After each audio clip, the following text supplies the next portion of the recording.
And today on Eduardo Doing Daily Random Stuff, I am changing the oil on my 2004 Mercedes C330, which I purchased about 3 years ago, and I decided to park it.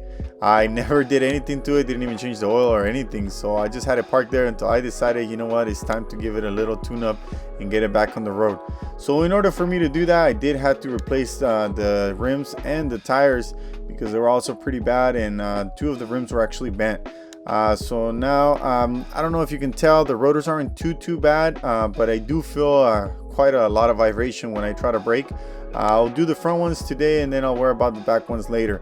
Now, another thing I wanted to say is that big mule wipes are awesome. Now, as you can see, I use those things to clean up my hands, to clean up the stuff, to clean up the tools and everything. They're just great.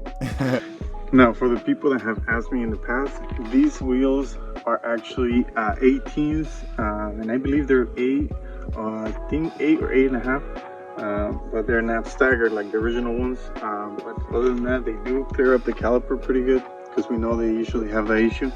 Most wheels don't clear the caliper and they just scrape all over. So this ones are actually pretty good. They cleared up good. So just, you know, for those who were wondering. So now I'm gonna go ahead and put the filter back on and then add some oil and get that Mobil 1. I think on this one I'm using 530. So now I'm going back to check the rotors. Now I went ahead and took the wheel off. I'm just checking to see if I feel anything abnormal, but everything seemed to be fine. They were just old, so I needed to replace them. So I took the wheels off, took the caliper off, and took the rotor off. Got it back on, got the new one on, cleaned it up with some brake cleaner.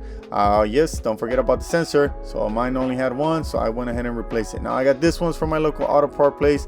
I do not remember how much I paid for them. I think it might have been like $70-80. I'm not 100% sure, but that's what they had available, and that was supposed to be the best. So I did that, put those back on. They came with the hardware, and I was done. So I was ready to go and ready to get it back on the road. So thank you all for watching.